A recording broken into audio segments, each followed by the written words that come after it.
Some good news on the issue of Medicare for all for everybody. Even libertarians admit Medicare for all would save billions. So this is from Jacobin, but they're, citing a study that was all over the internet. And to be clear, it's not like the libertarians are upfront about this and they're like, oh, we have now come to the conclusion that we support Medicare for all. It's that this admission is embedded in all of the articles that discuss this. So here's what they say. The U.S. could insure 30 million more Americans and virtually eliminate out-of-pocket healthcare expenses while saving $300 billion in the process, according to a new report about Medicare for All released by the Libertarian Mercatus, however you say that center. In the report, Charles Blahous, however you say that, attempts to roughly score Bernie Sanders' most recent Medicare for All bill and reaches the somewhat surprising, for Mercatus, conclusion that if the bill were enacted, the new costs it creates would be more than offset by the new savings it generates through administrative efficiencies and reductions in unit prices. So we've discussed this before on air. I've referenced the number 17 trillion.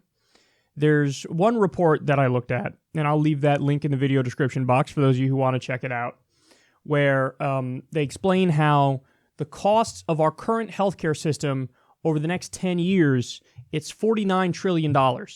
If you do Medicare for all, it's $32 trillion. So you take $49 trillion, you subtract $32 trillion, you get savings of $17 trillion over a decade.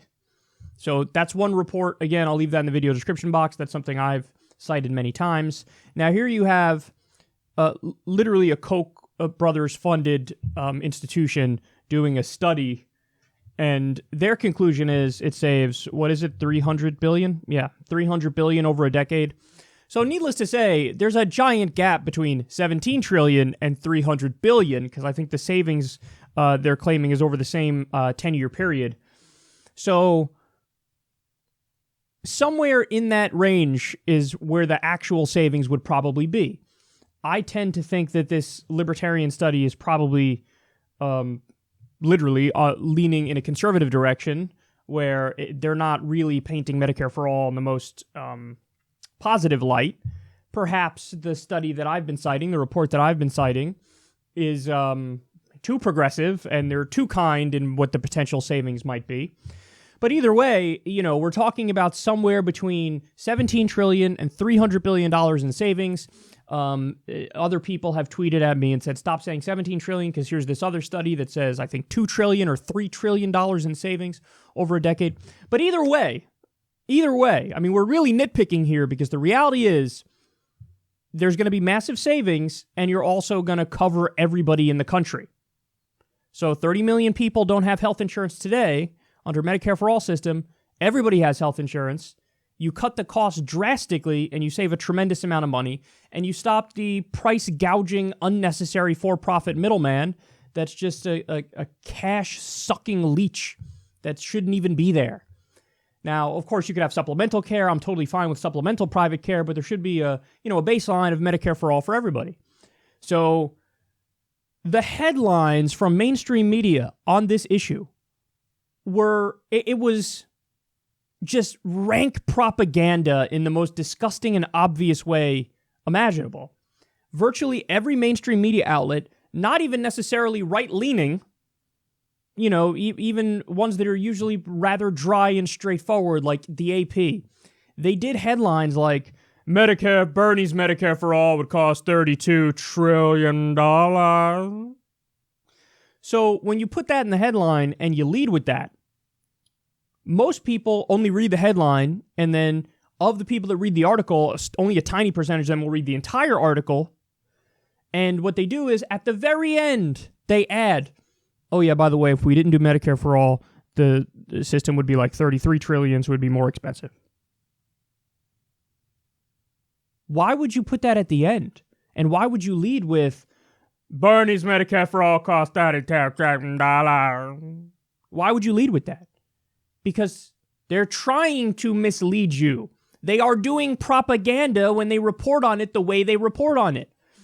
And this is virtually across the board in mainstream media. Now, after mainstream media reported on this study, then you had left-leaning outlets pointing out the obvious, and they put the proper headlines, which is Medicare for All saves at least $300 billion, even according to conservative estimates, to a libertarian think tank study.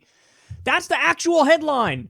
That these guys are even admitting that it's a better system and it's a more cost-effective and efficient system.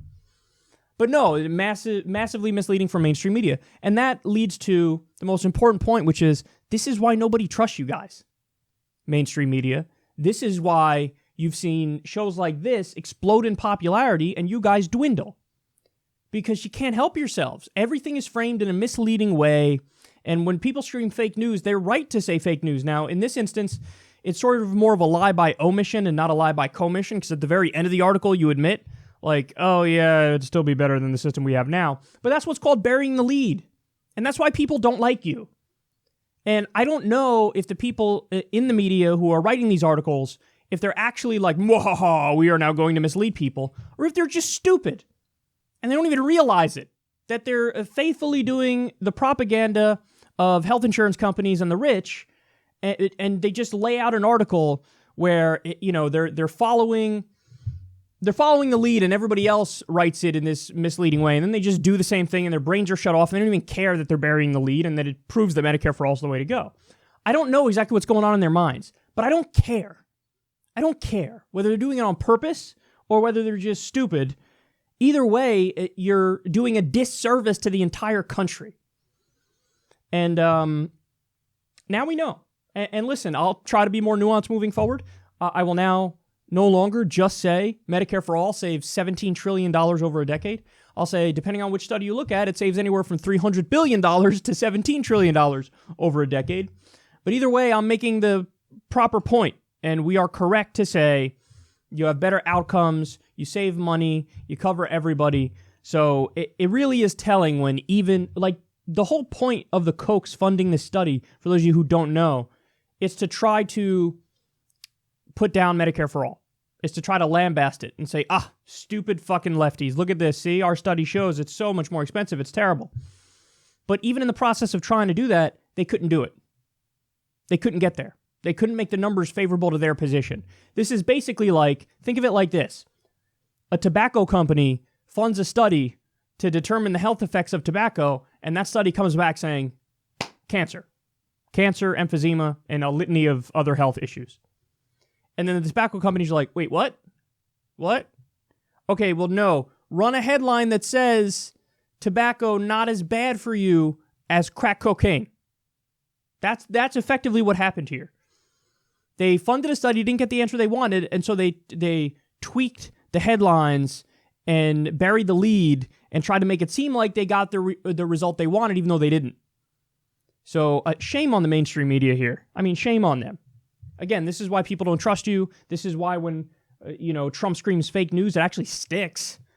Is because people go, yeah, I mean, I guess they do a lot of fake news. Now, don't get me wrong. When Trump says it, he's saying it only because you guys, when you paint him in a negative fashion, he says that is by definition fake news. So he's not principled or rational in his breakdown of what is and isn't fake news. But the overall point is when he screams fake news, it actually sticks.